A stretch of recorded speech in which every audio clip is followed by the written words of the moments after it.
Hi అండి, నమస్తే. Welcome to our channel. ఈరోజు మన వీడియో వచ్చేసి ములక్కాడ పచ్చడి తయారీ విధానం అయితే చూపిస్తున్నానండి. చాలా బాగుంటుంది. వేడి వేడి అన్నంలో, చల్లన్నమైనా పర్వాలేదు, ఒక ములక్కాడ ముక్క వేసుకుంటే అసలు అన్నం అంతా కలుస్తుంది. చాలా బాగుంటుంది. కూరలు ఎన్నున్నా కానీ అసలు అవన్నీ వేసుకోకుండా ఈ ములక్కాయ పచ్చడితోటే తినేస్తారనమాట. అంత బాగుంటుంది. నేను ఆల్రెడీ పెట్టి టేస్ట్ చేసి కూడా మీకు చెప్తున్నాను అనమాట. చాలా అంటే చాలా బాగుంటుంది. పక్కా కొలతలతోటి అయితే నేను ఈ వీడియోలో చెప్తానండి. కొత్త వారికి కూడా క్లియర్గా అర్థమయ్యే విధంగా అన్నీ కూడా కొలతల ప్రకారం వేసుకుందాం. ఇక్కడ నేనైతే 1 కేజీ ములక్కాడలు అయితే తీసుకున్నాను అనమాట. 1 కేజీ పచ్చడి వరకు పెడతానికి. కాయ అనేది బాగా ముదిరిపోకూడదు, అలానే బాగా లేతగా కూడా ఉండకూడదు.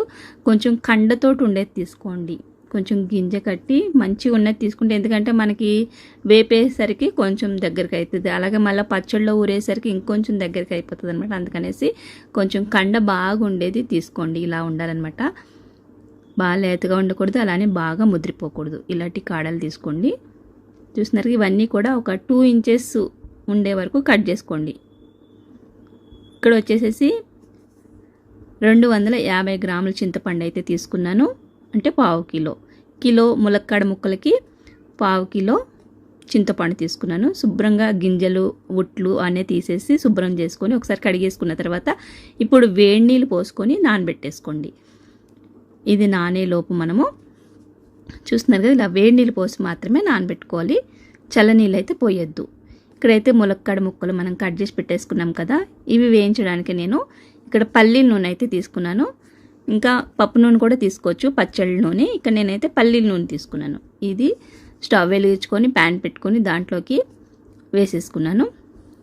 ఈ పచ్చడికి వచ్చేసి కిలో అంటే మనకి 1/2 కేజీ నూనె వరకు పడుతుంది. ఇక్కడ ములక్కాడ ముక్కలన్నీ కూడా ఒక 3 నుంచి 4 నిమిషాల పాటు వేయించుకోండి. మరీ ఎక్కువ వేపేయద్దు, కొంచెం కలర్ మారేంత వరకు వేయించుకోండి. చూస్తున్నారు కదా, కలర్ మారినాయి కదా, ఇలా ఉన్నప్పుడు తీసేసేయండి. మరి ఎక్కువ వేగినా కానీ కాయ అనేది విడిపోతుంది, అందుకనేసి ఎక్కువ వేపద్దు. ఒక 3 లేదా 4 నిమిషాల పాటు అంతే. ఇలా ఆయిల్లో బాగా వేయించుకున్న తర్వాత వీటిని తీసేసి ఒక బేషన్లో వేసేసుకోండి. ఇవన్నీ కూడా ఇదే ఆయిల్లో, ఇప్పుడు ఆయిల్ ఉంది కదా, ఇందులోనే మనం పోపు అనేది పెట్టేసుకుందాం. ఇక్కడ నేను వచ్చేసి 2 స్పూన్ల మినపప్పు, 2 స్పూన్ల శనగపప్పు వేసుకున్నాను. వేసుకున్న తర్వాత దీంట్లోనే 1 స్పూన్ వరకు ఆవాలు, 1 స్పూన్ వరకు జీలకర్ర కూడా వేస్తున్నాను. వేసుకున్న తర్వాత మంటని హైలో పెట్టద్దు, కొంచెం మీడియంలో ఉంచుకోండి, సిమ్లో కానీ. ఇప్పుడు వచ్చేసి ఒక పెద్ద సైజు వెల్లుల్లిపాయ రేకలు చితకొట్టి వేసుకున్నాను.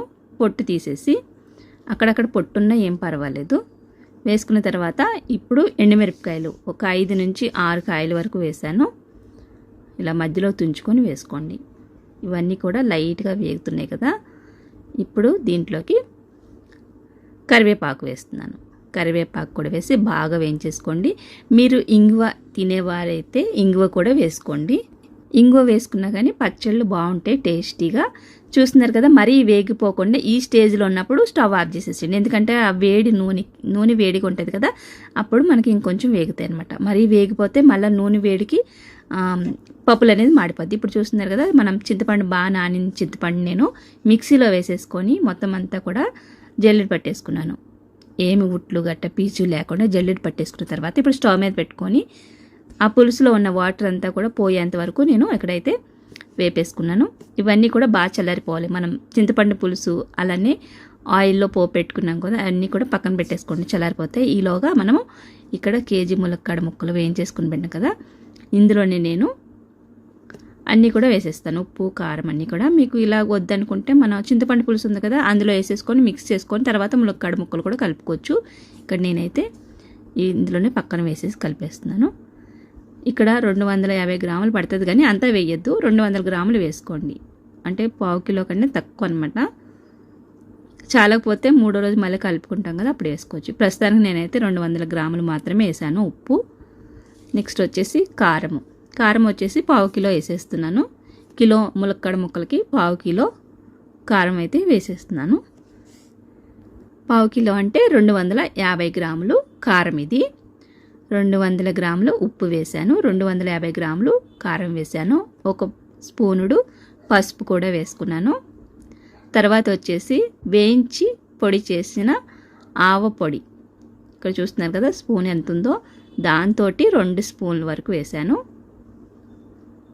వేసిన తర్వాత ఇప్పుడు దీంట్లోకి మెంతి పొడి స్పూన్ నిండా వేయట్లేదు, కొంచెం తక్కువగా వేస్తున్నాను, ఎందుకంటే మళ్ళీ చేదు వచ్చేస్తుంది. అందుకనేసి స్పూన్ కంటే కూడా తగ్గించి మెంతి పొడి వేశాను, ఆవు పొడి వేశాను, అలానే ఉప్పు, కారము, పసుపు ఇవన్నీ వేసేసి ఇలా మిక్స్ చేసేసుకుంటున్నాను. మొత్తం అన్నీ కూడా మిక్స్ చేసేసుకొని ములక్కాడ ముక్కల్లో పొర్లిచ్చేస్తాను ఇవన్నీ కూడా కారాన్ని దాంట్లోకి.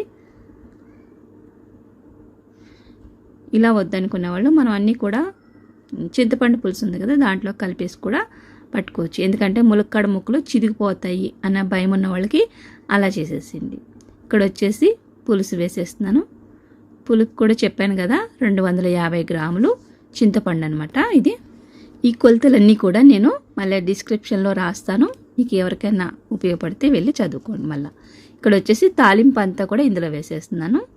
మనం వేయించి పెట్టుకున్న పోపు అంతా చూస్తున్నారు కదా, మనం సగం వేగినప్పుడు స్టవ్ ఆపేస్తే ఆ ఆయిల్ వేడికి ఇంకొంచెం వేగుతాయి అన్నమాట. అదే మనం లాస్ట్ వరకు ఏం చేసామంటే ఆయిల్ వేడికి పప్పులు అనేది మాడిపోతాయి. చూస్తున్నారు కదా, ఇలా వేసేసిన తర్వాత మొత్తం అంతా కూడా మిక్స్ చేసేసుకోండి. గరిటె లేకుండా కూడా మీరు చేత్తో కూడా కలిపేసుకోవచ్చు.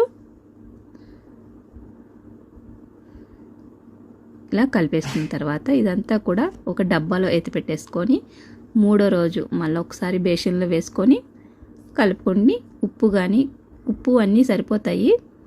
ఇక్కడ చూస్తున్నారుగా కొన్ని పొట్టు తీసిన వెల్లుల్లిపాయలు కూడా వేశాను.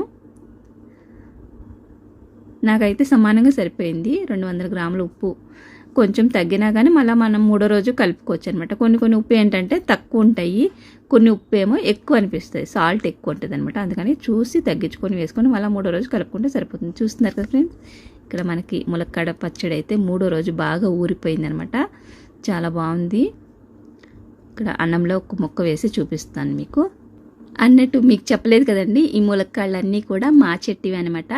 ఇంకా కొంచెం ముదిరినాక కోసింటే బాగుంటుంది. నేనేంటంటే కొంచెం మామూలుగా ఉన్నప్పుడు కోసాను. మీరు మాత్రం బాగా కాయ తయారైన తర్వాత అలా బాగా ముదిరిపోకుండా అలానే బాగా ఎత్తుకోకుండా కొంచెం బాగా తయారైన తర్వాత పెట్టుకోండి, పచ్చడి బాగుంటుంది. చూస్తున్నారు కదా, ఇలా మాగిపోయేసరికి కండ అనేది కొంచెం తక్కువ అయిపోయిందంట. మనం ఫస్ట్ చూసినంత లేదు, కాయల్లో తగ్గిపోతుంది అనమాట. అందుకని బాగా కండ ఉన్న కాయలు తీసుకోండి. చూస్తున్నారు కదా, నాకైతే పచ్చడి సూపర్గా నచ్చేసిందండి. మీరు కూడా సేమ్ ఇదే విధంగా పట్టుకోండి, చాలా బాగుంటుంది. అన్నీ కూడా మనం కేజీ ముక్కలకి కదా కొలతలన్నీ చెప్పుకున్నాను, నేను మళ్ళీ డిస్క్రిప్షన్లో రాస్తాను ఎంతెంత అయితే వేసాను అనేది.